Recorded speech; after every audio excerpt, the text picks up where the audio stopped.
दोस्तों नमस्कार, जय श्री कृष्णा, जय श्री राधे। दोस्तों आज हम बात करेंगे बुध के वक्री प्रभाव के बारे में।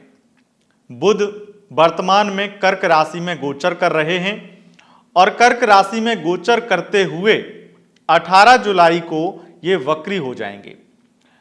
जब ग्रह वक्री होता है तो एक तरह से वो अपनी चाल में, अपनी जो गति है उसमें बहुत ही ज्यादा मंद गति से चलने लगता है, या फिर मैं ये कहूं कि उसकी गति क्षीण हो जाती है। जब उसकी गति क्षीण होती है तो एक तरह से ये लगता है जैसे उसने ग्रह ने बैक गियर डाल लिया, और बैक गियर डालने का मतलब है वो पीछे का प्रभाव देने लगता है, पूर्व का प्रभाव उजागर करने लगता है। बहुत सारी चीजें जो पूर्व में उसे कर देनी चाहिए थी, जो उसने नहीं की थी, वो अब करने वाला है। इस वक्री ग्रह परिवर्तन का यह प्रभाव अक्सर देखा जाता है। और मैं एक चीज विशेष रूप से मानता हूं कि वक्री ग्रह बहुत ही ज्यादा बलवान हो जाता है। जैसे कहते हैं कि अगर हम सोच समझकर कोई चीज करें तो बहुत अच्छे से कर पाते हैं, लेकिन अगर बिना सोचे समझे करते जाएं तो उसमें गलतियां, कमियां निकल आती हैं। इसी तरह से ग्रह जब वक्री होता है तो वो चीजों को बहुत सोच समझ कर देता है, और जब देता है तो बड़ी अच्छी मात्रा में वो चीजें हमें प्रभावित करती हैं। अब ये एक अलग बात है कि वक्री ग्रह भी आपको बुरे प्रभाव देता है। वक्री ग्रह आपके लिए बुरा भी करता है और अच्छा भी करता है, लेकिन वो ग्रहों की आपकी कुंडली की स्थिति पर भी निर्भर करता है। लेकिन गोचर अपने आप में महत्वपूर्ण है।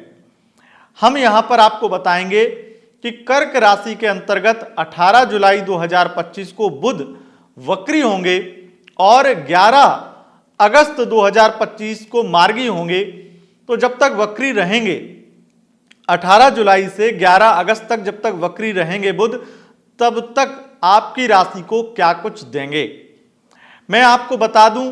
यहां पर नुकसान बहुत छोटे छोटे हैं जो कि सभी राशियों के जीवन में होंगे, लेकिन फायदे बहुत बड़े बड़े हैं। फायदे मैं आपको बताऊंगा, क्योंकि नुकसान मुझे लगता नहीं इतने महत्वपूर्ण हैं। छोटी मोटी प्रॉब्लम तो लाइफ में आती जाती रहती हैं, उनसे हमें केवल और केवल संघर्ष करना पड़ता है। तो यह संघर्ष हो सकता है छोटा मोटा किसी के आपके जीवन में, यह कोई बड़ी बात नहीं है। तो मैं नेगेटिव बातें यहां पर पूरी तरह से खत्म कर रहा हूं, क्योंकि नेगेटिव बातें इतनी कुछ है ही नहीं। छोटी मोटी कठिनाई कोई नेगेटिव नहीं होती है। अगर इंसान के जीवन में संघर्ष नहीं है तो वो जीवन निरर्थक है। वो जीवन एक तरह से किसी दूसरे की देन पे चल रहा है, क्योंकि अगर आपके जीवन में संघर्ष है तो यानी कि आप कुछ कर रहे हैं। मैंने इसीलिए पॉजिटिव पॉजिटिव चीजें ही विश्लेषण में रखी हैं, और यहां पर मैं आपको बताने वाला हूं 4 ऐसी राशियों के नाम जिनको धन लाभ देंगे वक्री होकर के बुध, और वो लाभ जो धन का लाभ आपके हाथ से चला गया था, अब उससे बड़ा अवसर देंगे आपको लाभ, यानी कि धन कमाने का, धन प्राप्त करने का। कुछ ऐसे प्रोजेक्ट जो हाथ से जा चुके थे या फिर किसी भी प्रकार से निकल रहे थे, वो भी अब आपकी गिरफ्त में आएंगे, वो भी अब आपके भाग्य में आएंगे, और उससे आपको धन लाभ मिलेगा और मोटा धन प्राप्त होगा। 4 राशियों को, वो 4 राशियां कौन सी हैं आगे जानेंगे। 2 राशियां ऐसी हैं जिनकी या तो जॉब लग जाएगी या फिर जॉब में बड़ा प्रमोशन हो जाएगा, और 6 राशियां ऐसी हैं जिनके एक्स पार्टनर से उनकी दोबारा बातचीत होगी, पुनः बातचीत होने वाली है। मैं ये नहीं कह रहा हूं कि आपके एक्स पार्टनर वापस आ जाएंगे, वापस तो नहीं आ सकते हैं, वापस आने के उतने ज्यादा चांस नहीं है, लेकिन बातचीत के चांस हैं। अब वापस आने के भी कुछ राशियों के 1-2 राशियां इनमें हैं जिनके चांस बन रहे हैं। वो भी तब बनेंगे जब कुंडली में प्रेम नाश दोष नहीं है तब। अब प्रेम नाश दोष के बारे में मैं वीडियो बना करके बता चुका हूं, जो इससे पहले हमारी वीडियो थी, 1-2 दिन पहले हमने वीडियो डाली थी प्रेम नाश दोष आप अपनी कुंडली में कैसे चेक करें, और बहुत अच्छे से हमने वहां पर विश्लेषण करके बता दिया है।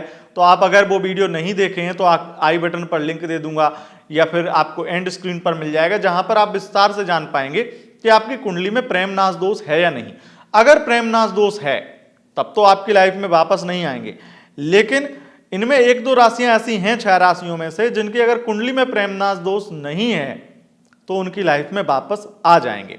पर फिलहाल हम यहां पर यही आपको जो बता रहे हैं उसमें विशेष रूप से फोकस इस चीज पर रखे हैं और फल इस चीज में बता रहे हैं कि एक्स पार्टनर से आपकी पुनः बातचीत शुरू हो जाएगी, बातचीत होगी, बातचीत का वो मौका देंगे। जैसे कई बार क्या होता है कि वो बातचीत करना ही नहीं चाहते, वो आपके मैसेज का जवाब देना ही नहीं चाहते हैं, वो आपको एक मौका भी नहीं देना चाहते हैं। लोग कहते हैं बस एक मौका दे दो, अपनी गलती सुधारने का मौका दे दो, एक बार चांस दे दो, और पार्टनर चांस नहीं देता है। क्यों? क्योंकि उसे अब चांस आपको देना ही नहीं है, क्योंकि वो आपकी लाइफ में मजबूरन रह रहा था, अब उसे मौका मिला है और वो आपसे भाग रहा है और आपको दोषी करार दे करके भाग रहा है, जिससे उसके ऊपर उसके सर पे भी बोझ नहीं है। तो यानी कि आपके एक्स पार्टनर आपको मौका देंगे और आपकी बातचीत शुरू होगी, एक बातचीत का पुनः मौका मिलेगा। तो आइए सबसे पहले शुरू करते हैं कि धन लाभ किन राशियों को होगा। सबसे पहले एक चीज और जान लीजिए, यह राशियां, जिन राशियों की जानकारी मैं दे रहा हूं, ये चंद्र राशि पर यह राशिफल आधारित है। यानी कि आपकी कुंडली में चंद्रमा जिस राशि में वही आपकी चंद्र राशि है, आपकी मून साइन है, उसी के अनुसार आपको यह राशिफल देखना है। देखिए 18 जुलाई को जैसे ही बुध वक्री होंगे तो बुध का विशेष रूप से कम्युनिकेशन, पत्रकारिता का क्षेत्र है, पत्रकारिता की जॉब है, पत्रकारिता का फील्ड है, और डायरेक्टर हैं, लेखक हैं, राइटर हैं, इंटरटेनमेंट फील्ड से हैं, बैंकिंग फील्ड से, ऐसे फील्ड में हैं और वहां पर कुछ ऐसा ऑफर मिला था, कुछ काम मिल रहा था। अब मान लीजिए आप राइटर हैं, आपने अच्छी स्क्रिप्ट लिखी, अच्छी कोई कहानी लिखी, अच्छी मूवी की स्क्रिप्ट लिखी या किसी भी प्रकार की स्टोरी लिखी और वो आपको मौका मिल रहा था, वो प्रोजेक्ट कोई व्यक्ति आपको ऑफर कर रहा था, कुछ आपको कहीं से कुछ रास्ता दिख रहा था और वो चीजें बंद हो चुकी थी किसी वजह से, व्यवहार की वजह से, कुछ फाइनेंशियल प्रॉब्लम की वजह से, कुछ भी। अब वो आपको फिर से अप्रोच करेंगे वही लोग या फिर कुछ और बेहतरीन लोग जो आपके लिए, आपके प्रोजेक्ट के लिए बहुत ज्यादा फायदेमंद रहेंगे। चाहे आप म्यूजिक डायरेक्टर हैं, म्यूजिक लेखक इत्यादि हैं, कोई मतलब आप गाने इत्यादि लिखते हैं, इंटरटेनमेंट, बोलने चालने, भाषा से संबंधित, इनसे संबंधित जो भी वॉइस ओवर आर्टिस्ट हैं, ऐसे में फील्ड में हैं आप, वहां पर आपको चाहिए एक मौका, एक अवसर, और वो बुध दिलाएंगे। ऐसे फील्ड में है बुध आपको अवसर दिलाएंगे। बैंकिंग फील्ड में तो ऐसा कुछ अवसर मिल जाएगा जहां से तगड़ा पैसा आपके हाथ लग पाए, तगड़ा फायदा हो पाए, इसके अच्छे योग हैं। और ऐसे बिजनेस जो बुध से संचालित होते हैं, बुध का बिजनेस है, जैसे कम्युनिकेशन फील्ड बुध से संचालित होता है, व्यापार बुध का है, और खास करके मार्केटिंग फील्ड, सेल्स की फील्ड, ये सब बुध का है और इन सब चीजों में आपको फायदा मिलेगा। जैसे मान लीजिए सपोज आपका कोई ग्राहक था जो आपको अच्छा प्रॉफिट देता, आपका क्लाइंट अच्छा प्रॉफिट देता था और वो अचानक से किसी कारण से अब आना जाना आपकी दुकान पर बंद कर दिया, आपके पास में कोई सर्विस नहीं लेता है, आपके शोरूम में नहीं आता इत्यादि, किसी भी कारण से अब वो पुनः वापस आएगा। तो इसका मतलब ये है जिस व्यक्ति से, जिस चीज से आपको फायदा मिलना था, अब वो फायदा नहीं मिल रहा था जो कई दिनों से, वो मिलेगा। और इसमें एक लंबे वक्त तक फायदा भी देख सकते हैं और एक कम वक्त में भी बड़ा फायदा देख सकते हैं, लेकिन अच्छा खासा पैसा उन लोगों से, उन प्रोजेक्ट से या फिर उन स्थितियों से आप उन बिजनेस से कमाने वाले हैं। कौन सी राशियां हैं जो कमाने वाली हैं? मेष राशि, कर्क राशि, तुला राशि और मकर राशि, एरीज, कैंसर और आपकी लिब्रा और कैप्रिकॉर्न। ये अगर 4 मून साइन आपके हैं तो आपको ये धन लाभ होने वाला है। धन लाभ के लिए विशेष रूप से बुध वक्री हो रहे हैं और जो धन आपके हिस्से का था और वो आपके हिस्से से चला गया था वो भी आपको मिलेगा। मैं तो ये भी कहूंगा क्योंकि बुध जो हैं वो विशेष रूप से डॉक्यूमेंट से संबंधित चीजों को भी दिखाते हैं, खेती को भी दिखाते हैं और विशेष रूप से प्लॉट, रजिस्ट्री इत्यादि को दिखाते हैं। कुछ विशेष रूप से एसेट ऐसे दिखाते हैं जिनसे आपको बड़ी अच्छी मात्रा में लाभ हो, या फिर आपके हिस्से की कोई जमीन है, कोई जायदाद है, कोई संपत्ति है, वो अगर आपके हिस्से से चली गई थी और आपका हक था और आप कानूनन कोई कोर्ट केस लड़ रहे थे, उसमें आपको जीत मिल सकती है, इसमें अच्छा लाभ मिल सकता है। तो ये 4 राशियां उस श्रेणी में भी धन लाभ प्राप्त कर सकती हैं। अब आ जाते हैं 2 राशियां जिनको जॉब लग सकती है, चाहे सरकारी या प्राइवेट, या फिर इंटरव्यू में सफलता मिल जाए या प्रमोशन हो जाए, इन चीजों में लाभ होगा, यानी कि जॉब में लाभ होने वाला है। ये राशि है वृषभ राशि और वृश्चिक राशि, टॉरस और स्कॉर्पियो। और अब आ जाते हैं उन 6 राशियों पर जो आपको पता चल ही चुकी होंगी अगर आपने वीडियो शुरू से देखा है कि ये 6 राशियां बची कौन सी हैं। मिथुन राशि, जिनके एक्स पार्टनर पुनः इनसे बातचीत करेंगे, ये मिथुन राशि है, सिंह राशि है, कन्या राशि, धनु राशि और कुंभ राशि और मीन राशि। ये 6 राशियां हैं जिनके एक्स पार्टनर इन्हें फिर से एक चांस देंगे, एक मौका देंगे और बातचीत करेंगे। अब इन बातचीतों में एक चीज बहुत क्लियर है, जिसमें कन्या राशि और मीन राशि, ये 2 राशियां ऐसी हैं जिनके एक्स पार्टनर वापस आ जाएंगे अगर इनकी कुंडली में प्रेम नाश दोष, मतलब वापस तो आ ही रहे हैं, बातचीत हो रही है, लेकिन फिर से एक अच्छी दोस्ती, अच्छा रिश्ता, फिर से एक नई शुरुआत की बातें होंगी और वाकई में रिश्ता बन जाएगा, एक अच्छा फिर से एक चांस मिल जाएगा। किसको? कन्या राशि और मीन राशि को, अगर इनकी कुंडली में प्रेमनाश दोष नहीं है तो।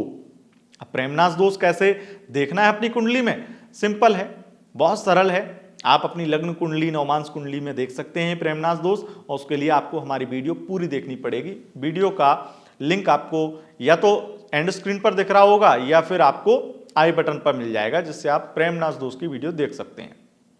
नहीं तो सर्च कर लीजिए प्रेमनाश दोष, मेरा खुद का शोध है, किसी भी व्यक्ति ने आज तक उस पर वीडियो नहीं बनाया है और प्रेमनाश दोष की वीडियो केवल मैंने बनाई है। तो आप प्रेमनाश दोष अतुल त्रिपाठी डालेंगे यूट्यूब पर, तब भी हमारी ही वीडियो आपके सामने आएगी, क्योंकि वो किसी भी प्रकार से पुस्तकालय से संबंधित या फिर पुस्तकों से संबंधित वो चीज नहीं है। वो खुद का शोध है, खुद का विश्लेषण है, खुद का अध्ययन और अनुभव है, जिससे आपके लिए हम एक नई किताब, एक नया अध्याय रच रहे हैं जो आपको ज्योतिष सीखने के लिए और बहुत आसान कर देगी।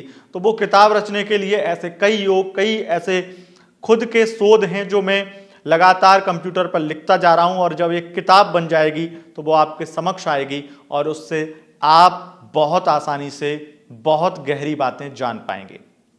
अभी फिलहाल में उस दोष को आप जाकर के देखिए और अच्छे से उसको सीख लीजिए और अपनी कुंडली में देखिए। अगर प्रेमनाश दोष आपकी कुंडली में है तो आपकी लाइफ में कोई नहीं आने वाला है, लेकिन प्रेमनाश दोष नहीं है तो कन्या और मीन राशि को जरूर पार्टनर, उनका एक्स पार्टनर मिलने वाला है।